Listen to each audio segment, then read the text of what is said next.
There are many things I like about Munich, but the thing I like most is that they usually keep the agenda in flux until the very last minute, and then they come up with a special treat, and I think this panel is a special treat, because I think it's fair to say that we have two very distinguished gentlemen here who have rocked this world in their respective fields. Eugene Kaspersky, who really doesn't need an introduction here in this group, and Thomas Reed, who has not just written one of the most notable articles on the Russian hacking in the US election campaign in Esquire magazine, but has also released a new book with the German title Maschinendämmerung, and I think in English it's Rise of the Machine, so it's a little more optimistic. I wonder what it's going to be like in Mandarin, because it's coming out in Mandarin as well. I wouldn't understand. Yeah, so you will have to find out. But I've learned the lesson that it's all faster in the cyber age, so we have exactly 15 minutes for this panel, and the clock is ticking. So let me fire away with you, Eugene. If you look at the headlines of the past few days, we have the discussion in the US about hacking and intelligence services. We have Chancellor Merkel, as we speak, testifying in Parliament about the NSA scandal. So it's you've once spoken of the dark age of cyber, but I assume it's good for business, right? Unfortunately, yes. Unfortunately for you, yeah. So basically, it's good for your business model because there's more to do, right? Yes, unfortunately, you're absolutely right that the rise of cybercrime and the very professional attacks, which are espionage or very professional attacks on the financial services, it generates a very huge load on the cybersecurity industry. So just few numbers. Every day we collect about 300,000 malicious objects from the internet, new malicious objects. 300,000 every day. So that's 300,000 new clients every day. Well, well, I didn't say the number of attacks, because every malicious piece can be used against thousands or 10,000, 100,000 victims. Right. So the numbers are huge. Unfortunately, the world is getting to be more and more aggressive environment in the cyberspace. So what is it like to work in this field as a Russian company these days? It's much more easy than in any other country, because the most professional, well,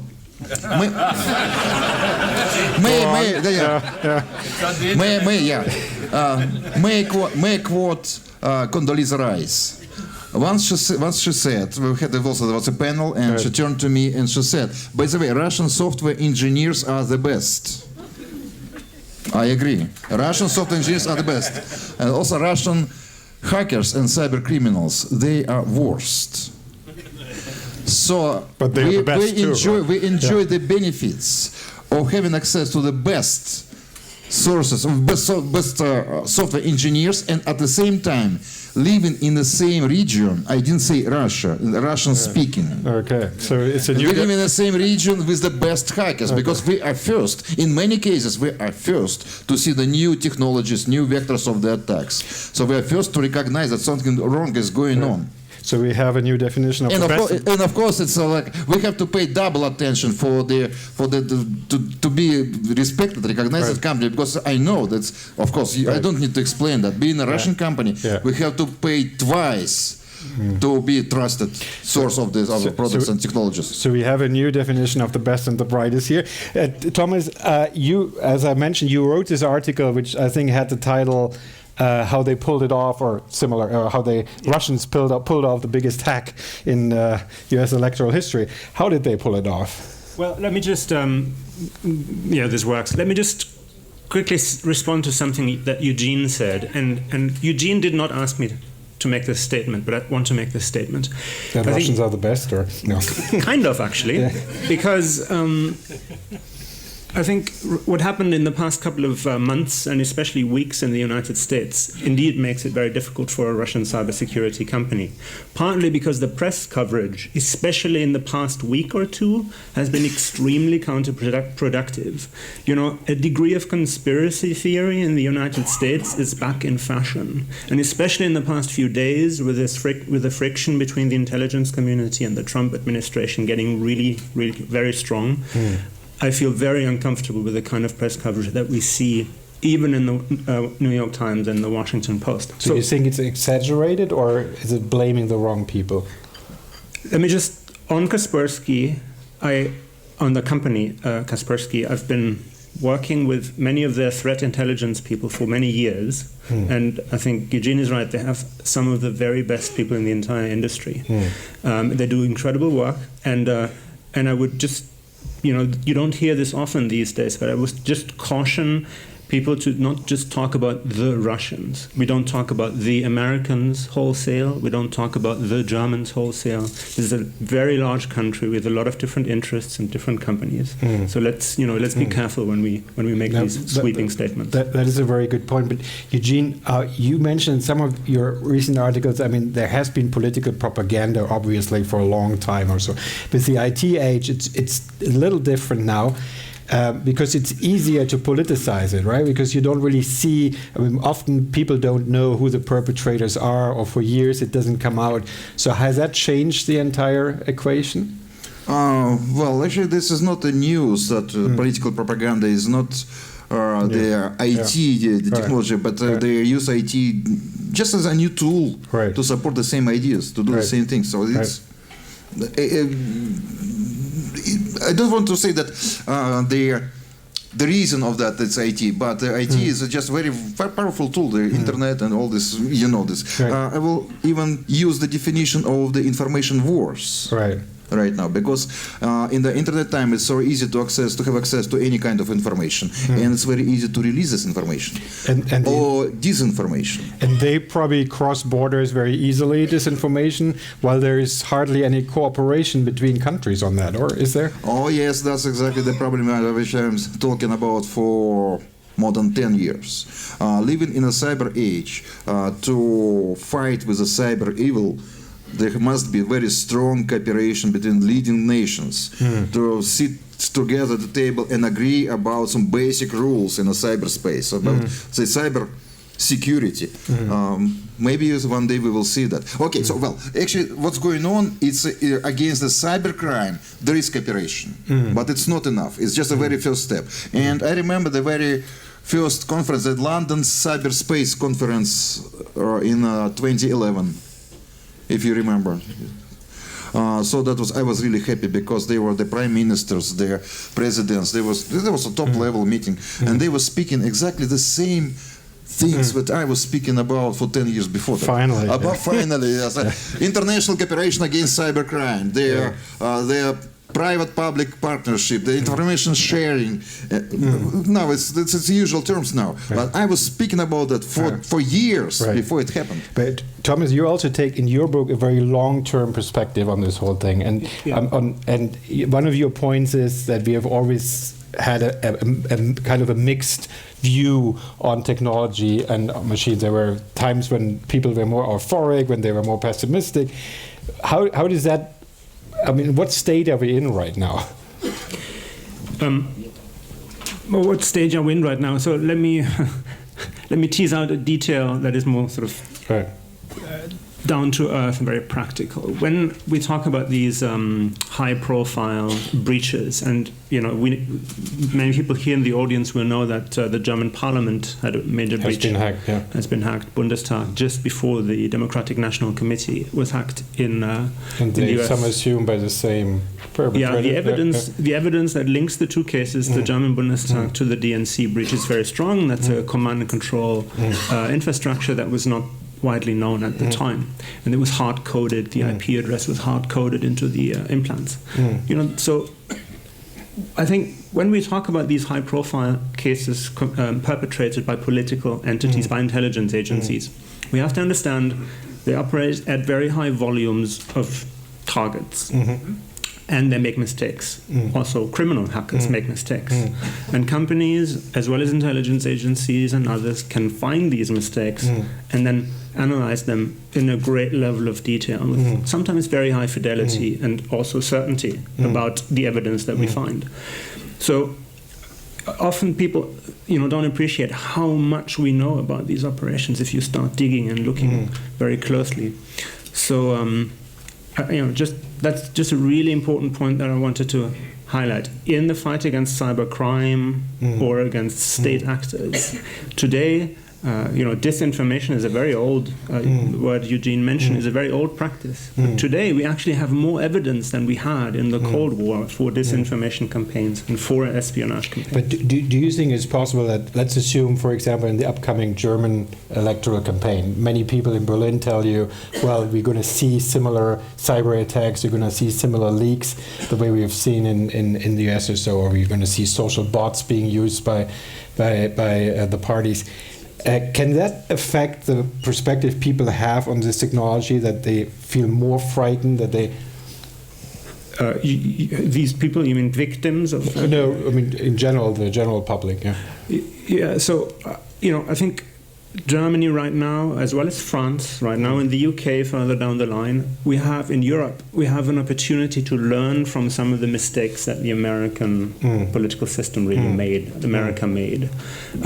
I think in Germany it's probably a fair statement to say that we had more coverage by now about fake news than fake news. Right? Well, that's our business. That is a good thing, right? That's a good thing, because Germans are probably more alert and aware of the problem than Americans were, 9 months ago. Right. What do you think? So you're learning from the others' mistakes. That's very smart. That's very smart. But I mean, if you look at this, for example, in the aftermath of the German campaign, of the electoral campaign in the US, I think everybody in Germany, that was at least my impression, has read this article about Cambridge Analytica, which Trump used. How is that? I mean, how is that affecting people's view on that, on technology that they use very carelessly normally? Oh, that's a good question. I don't know really, because I don't know what their ordinary people, how do they accept this information. I think that's their level, their awareness about the cyber issues is quite high. But I think that's as well. The main point is not to raise the level of information awareness in ordinary people, but the people who make decisions. The politicians, their enterprises. But do you have the impression, because many people haven't really changed their habits, they still are very careless? Do you see? Well, it makes it easier for you. But do you? Let me. I have numbers. Yeah. I don't know about this. How the recent news about elections and hacking, how did it change the behavior? I remember the time there was Snowden disclosures, and I had a speech, and there was the audience, like a few hundred people in the audience, and I asked the question: how many people changed the behavior because of the Snowden disclosure? 1, 2, 3%. The people behave in the same way. Come on, so it doesn't change the people's mind. So how long would it take all this news, they simply led people to help people to forget the previous news. That's how many of you facts. How many of you remember? How many of you remember Sony hack?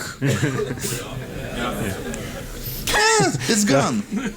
Well, the people are gone at Sony too. That wrote these emails, but do you know who was the main victim of the Snowden disclosures? No, Julian Assange. How long would it take your company to hack into the headquarters of CD? We never tried. Actually, we were never paid for that, but actually we have the team of penetration testers, they're very professional people, and if we have permission, if we have a request from American government to try these systems and we are paid, we will do that. Can I? Actually, this we made. I'm sorry, this is little ads. So we have this. We do the security audits and penetration tests on many enterprises, many industrial systems. We didn't see any 100% protected secure system.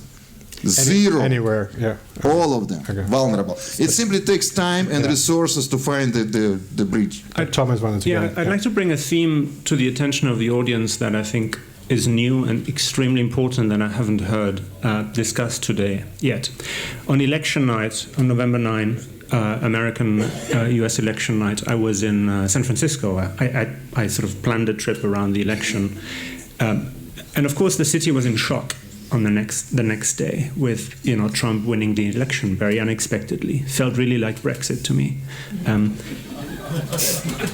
Then on the next day, I made the rounds in these large companies that shall remain unnamed, and the reaction that I heard several times was, "Oh my God, now we have to treat our own government like an InfoSec adversary. Now we have to not just design the adversary out of the system, the crypto system, the encryption system, for instance, but we have to design ourselves out of the crypto system, so that even if the government tries to coerce us into handing over data, we can't."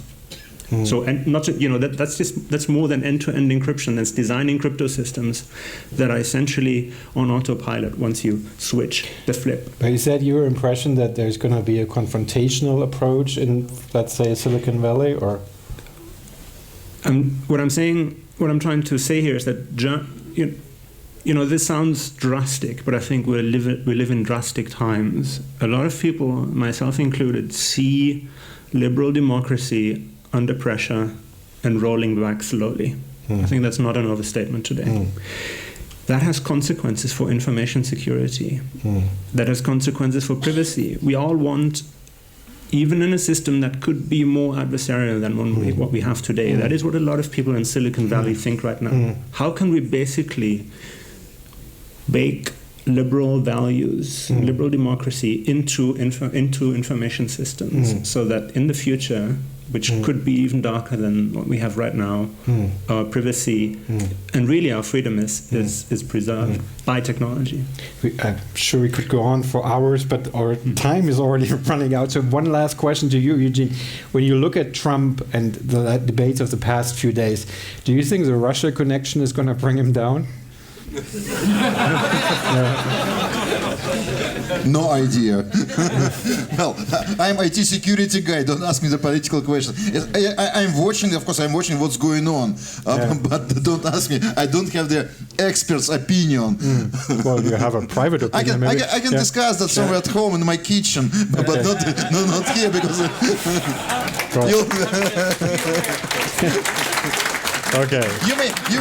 You may ask me about who are criminals. You may ask me about the cyber espionage, cyber terrorism, about all this stuff, who they are, what they're doing. I can point the fingers maybe for some areas. You'll find more information, but not about this. I'm curious. Of course, I'm curious, man. I'm watching what's going on.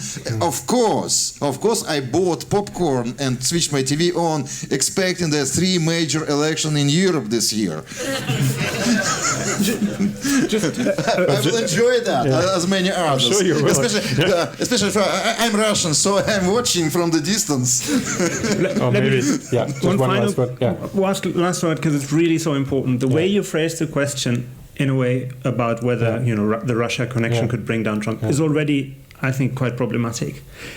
What we've seen so far is bad enough. We don't need to get ready to see, some dark, secret Russian conspiracy to come out. That's not going to happen.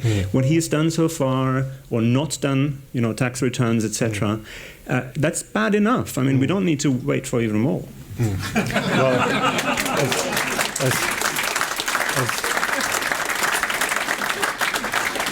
As journalists, we always have to wait for more. But okay, I think that was a very interesting kickoff. We're going to reassemble in your kitchen to discuss more. But as of now, I would like to thank both of you for the brief introduction, and we're going to continue with our larger panel. Thanks so much, Eugene.